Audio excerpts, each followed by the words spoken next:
Hi friends, நான் ஜமீலா பேசுகிறேன். So இந்த வீடியோவில் நான் ஒரு ஃபினான்சியல் நியூஸ் தான் சொல்ல போகிறேன். ஸோ இந்த வீடியோ பாருங்கள். என்னோட ஸ்க்ரீனில் பங்கு சந்தை வேண்டாம் அப்படின்னு யார் சொல்கிறாங்க அப்படின்னா ராபர்ட் கியோசாகி. ஸோ இந்த லிங்கை கிளிக் பண்ணுறேன். ஸோ ராபர்ட் கியோசாகி யார் அப்படின்னா ரிச் டேட் புவர் டேட் அப்படிங்கிற ஒரு புத்தகத்துடைய எழுத்தாளர். அதாவது பணக்கார தந்தை ஏழை தந்தை, இந்த புத்தகத்தை பற்றி நிறைய பேர் கேள்விப்பட்டிருக்க வாய்ப்பு இருக்குது. ஸோ இதில் இவர் இந்த பணத்தை எப்படி கையாளுவது, இந்த பணத்தை நமக்கு எப்படி நம்ம வேலை செய்ய வைப்பது, இந்த பிஸ்னஸை எப்படி கொண்டு போகிறது, பணத்தை எப்படி ஈர்ப்பது சம்மந்தமான பணம் சம்பந்தமான அதிகமான ஒரு ஆராய்ச்சிகளை பண்ணி அது நமக்கு அந்த புக்கில் எழுதியிருக்காரு. ஸோ அந்த புக்கை படித்து தன்னுடைய வாழ்க்கையில் இம்ப்ளிமெண்ட் பண்ணவங்க, அதை நடைமுறைப்படுத்தினவங்க பெரிய அளவில் பொருளாதாரத்தில் முன்னேறி இருக்காங்க. ஸோ அந்த ஃபினான்சியல் எக்ஸ்பர்ட் என்ன சொல்கிறாரு அப்படின்னா, நீங்கள் பங்கு சந்தையில் முதலீடு பண்ணாதீங்க. அதாவது பாரம்பரிய முதலீடை விட்டு தூர வாங்க, விலகி வாங்க. நியூ முதலீடான புதிய முதலீடான கிரிப்டோ கரன்சியான பிட்காயினில் நீங்கள் முதலீடு பண்ணுங்க அப்படிங்கிறத அவர் என்ன செஞ்சிருக்காரு, மக்களுக்கு சொல்லியிருக்காரு. ஸோ இவர் எந்த அளவுக்கு ஒரு ஃபினான்சியல் எக்ஸ்பர்ட் அப்படின்னா 2008 அமெரிக்காவில் மிகப்பெரிய பொருளாதார தாக்கம் வந்துச்சு. மற்ற நாடுகளில் எல்லா நாடுகளுமே அந்த தாக்கம் ஏற்பட்டுச்சு. ஸோ அதை முன்னக்கட்டியே என்ன செஞ்சார் அப்படின்னா இந்த பொருளாதார தாக்கத்தை அவர் கணிச்சு அவர் இது நடக்கும் அப்படின்னு சொல்லும்போது கரெக்டாக அது பண்ணி நடந்துச்சு.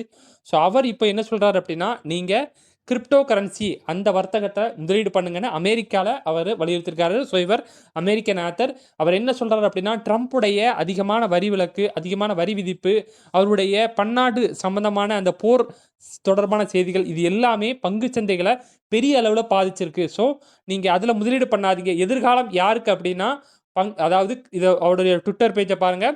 Stock market crash indicator warning அவர் மார்னிங் பண்ணுறாரு. உங்களுக்கு குட் நியூஸ் யாருக்குன்னா தங்கத்திலையும் சில்வர்லையும் பிட்காயினும் யாரெல்லாம் வச்சுருக்காங்களோ, வாங்கி வச்சுருக்காங்களோ அவங்களுக்கு தான் இந்த வருங்காலத்தில் பொருளாதாரத்தில் ஒரு லாபம் கிடைக்கும் அப்படிங்கிறது அவர் சொல்லியிருக்காரு. ஸோ ஸ்டாக் மார்க்கெட் முதலீடுங்கிறது டேஞ்சர். ஸோ அந்த கிரிப்டோ கரன்சி என்ன, அது எந்த தொழில்நுட்பத்தில் செயல்படுது அப்படிங்கிறத நீங்கள் தெரிஞ்சுக்கோ அப்படின்னா என்னையை காண்டாக்ட் பண்ணுங்கள். அது மட்டும் இல்லாமல் நான் முன்னனே சொல்லுங்கள், நீங்கள் தங்கத்தில் முதலீடு பண்ணுறது பெஸ்ட்டா, வெள்ளியில் முதலீடு பண்ணுறது பெஸ்ட்டா அப்படின்னு கேட்டால் வெள்ளி தான் சிறந்தது அப்படிங்கிறதையும் நான் ஆல்ரெடி சொன்னேன். ஏன் அப்படின்னா கடந்த ஒரு வருடத்தில் தங்கத்துடைய வளர்ச்சி அப்படிங்கிறது 30% இருந்திருக்கு. ஆனால் வெள்ளியினுடைய வளர்ச்சி 44% இருக்குது. ஆனால் பிட்காயின் அந்த கிரிப்டோ கரன்சியுடைய வளர்ச்சி 111% இருக்குது. அதாவது ₹1 நம்ம கடந்த வருடம் தங்கத்தில் முதலீடு பண்ணியிருந்தால் அது ₹30 ஆயிருக்கும். அதுவே வெள்ளியில் நம்ம முதலீடு பண்ணியிருந்தால் ₹44 ஆயிருக்கும். அதுவே பிட்காயினில் நம்ம முதலீடு பண்ணியிருந்தால் ₹111 ஆயிருக்கும் அப்படிங்கிறத ஸோ அவர் நமக்கு குறிப்பிடுறாரு.